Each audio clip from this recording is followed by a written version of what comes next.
பிரியமானவர்களே, ஆண்டவரும் அருமை இரட்சகருமான இருக்கிற இயேசு கிறிஸ்துவின் இனிய நாமத்தினாலே நல்ல காலை பொழுதிலே உங்களை சந்திப்பதிலே நான் அதிகமாக மகிழ்ச்சி அடைகிறேன். இந்த நாள் முழுவதுமாக நீங்கள் செய்கிற எல்லா காரியத்திலையும் கர்த்தருடைய கரம் உங்களோடு கூட இருந்து உங்களை நடத்துவதாக. பழைய ஏற்பாட்டிலே ஆண்டவராகிய இயேசு கிறிஸ்துவினுடைய சிலுவை மரணத்தை குறித்து நிழலாட்டமாய் சொல்லப்பட்ட சில காரியங்களை நாம் இந்த நாட்களில் தியானித்து வருகிறோம். இன்றைக்கும் கூட காபிரியேலும் கிறிஸ்துவின் சிலுவை மரணமும் என்னதான தலைப்பிலே நாம் ஆண்டவராகிய இயேசு கிறிஸ்துவனுடைய சிலுவை மரணத்தை குறித்து நாம் தியானிப்போம். அன்பான பிள்ளைகள், காபிரியேலுக்கும் இயேசு கிறிஸ்துவனுடைய சிலுவை மரணத்துக்கு என்ன சம்பந்தம் இருக்குது பாஸ்டர்? காபிரியேல் தூதனை குறித்து ஆண்டவராகிய இயேசு கிறிஸ்துவனுடைய பிறப்பிலே தான் அதிகமாக தியானிப்போம்.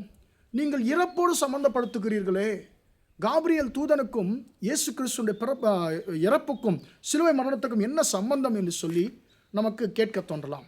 அன்பார்ந்த பிள்ளைகளே, தானியேலின் புஸ்தகம் 9ஆம் அதிகாரம் 26ஆம் வசனத்தில் காபிரியேல் தூதன் தானியேலுக்கு ஒரு காரியத்தை அறிவிக்கிறதை நாம் பார்க்கிறோம். இந்த 9ஆம் அதிகாரம் தானியேல் 9ஆம் பாவ அறிக்கையின் அதிகாரம் என்று சொல்லி நான் சொல்லுவேன். தானியேல் எரேமியா தீர்க்கதரிசன புஸ்தகத்தை வாசிக்கிறார். அதில் அவருடைய முற்பிதாக்கள் செய்ததான பாவங்களை அவர் அறிந்து கொள்ளுகிறார். எது நிமித்தமாக இஸ்ரவேல் உடைபட்டிருக்கிறது, இஸ்ரவேல் ஒரு காலத்தில் உலகத்தை ஆண்டதான இஸ்ரவேல் எப்படி மற்ற தேசங்களுக்கு மற்ற வேறொரு தேசத்திற்கு அடிமையாக இருக்குன்னு சொல்லி அவர் அறிந்து கொள்ளுகிறார்.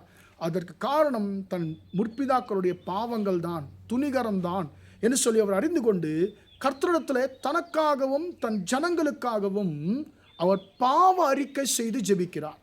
அப்படி பாவ அறிக்கை செய்து ஜெபித்து கொண்டிருக்கும் பொழுதுதான் அந்திபலியின் நேரத்திலே காபிரியேல் தூதன் வந்து தானியேலோடு கூட பேசுகிறதை பார்க்கிறோம். இந்த அந்திபலி நேரம் என்பது எது?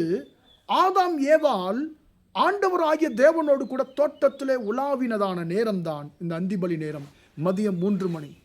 இது யூதர்களுக்கு பின் நாட்களிலே அந்திபலி மாலை பலி செலுத்துகிற நேரமாக மாறிப்போனது. அந்த அந்தி பலி செலுத்துகிற நேரத்தில் தான் எலியா தீர்க்கதரிசி வானத்திலிருந்து அக்கினி இறக்கி கர்த்தரே தேவன் என்பதை நிரூபித்தார். இது பின் நாட்களிலே யூதர்களுக்கு ஜப நேரமாகவும் இந்த அந்தி பலி நேரம் மாறிப்போனது.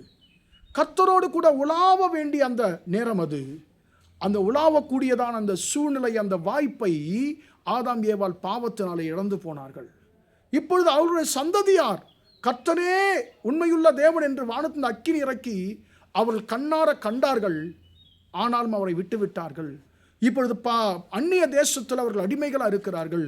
அப்பொழுது தானியேல் ஆண்டவரிடத்தில் பாவ அறிக்கை செய்து ஜெபிக்கும் பொழுதுதான் காபிரியேல் தூதன் வந்து தானியேலுக்கு சொல்லுகிறார், தானியேலே, மேசியா சங்கரிக்கப்பட போகிறார், வரப்போகிற மேசியா சங்கரிக்கப்படுவார் என்றதான வார்த்தையை தானியேல் 9ஆம் அதிகாரம் 20ஆம் வசனத்தில் வாசிக்கிறோம். மேசியா அப்பொழுது வந்தாரா என்று கேட்டால் இல்லை, அவர் பிறக்கவே இல்லை. ஆனால் தானியேலுக்கு பின்பதாக கிட்டத்தட்ட 800 வருஷங்களுக்கு பின்பதாக நடக்க போகிற ஆண்டவராகிய இயேசு கிறிஸ்துவின் சிலுவை மரணத்தை குறித்து 800 வருஷத்திற்கு முன்பதாகவே தானியேல் தீர்க்கதரிசிக்கு காபிரியேல் தூதனால் வெளிப்படுத்தப்படுகிறது. மேசியா சங்கரிக்கப்படுவார், கிறிஸ்துவானவர் சங்கரிக்கப்படுவார் என்று சொல்லி. அன்பான தேவனுடைய பிள்ளைகளே, எதற்காக? ஆனாலும் தனக்காக அல்ல, அவருக்காக அல்ல, உன்னுடைய ஜனத்திற்காக, உன் ஜனத்தினுடைய மீறுதலை தவிர்க்க, பாவத்தை போக்க, அக்கிரமத்தை நிவர்த்தி பண்ணுவதற்காக மேசியா சங்கரிக்கப்பட போகிறார். உன் ஜனத்தை மீட்டெடுக்க மேசியா சங்கரிக்கப்பட போகிறார். விழுந்து போன உன்னுடைய ஜனத்தை, விழுந்து போன உன்னுடைய தேசத்தை, சிறுமைப்பட்ட உன் தேசத்தை மீண்டுமாக மகிமைப்படுத்துவதற்காக, மீண்டுமாக உயர்த்துவதற்காக மேசியா உன் தேசத்திற்காக, உன் பிதாக்களுக்காக, உன் ஜனத்திற்காக மேசியா சங்கரிக்கப்பட போகிறார் என்றதான ஒரு வார்த்தையை, ஒரு வெளிப்பாட்டை தானியேல் தீர்க்கதரிசி காபிரியேல் தூதனாலே பெற்றுக்கொள்கிறார். அன்பான தேவனுடைய பிள்ளைகளே, இந்த இடத்துல ஒரே வார்த்தையிலே காபிரியேல் தூதன் ஆண்டவராகிய இயேசு கிறிஸ்து எதற்காக மரிக்கப் போகிறார் சிலுவையில் என்பதை அவர் ஒரே வார்த்தையில் சொல்லிட்டார். அவர் மரிக்கப் போகிறார் தனக்காக அல்ல, இந்த ஜனத்தினுடைய பாவத்தை மன்னிக்க, அக்கிரமத்தை நிவர்த்தி பண்ணுவதற்காக மேசியா சங்கரிக்கப்பட போகிறார்.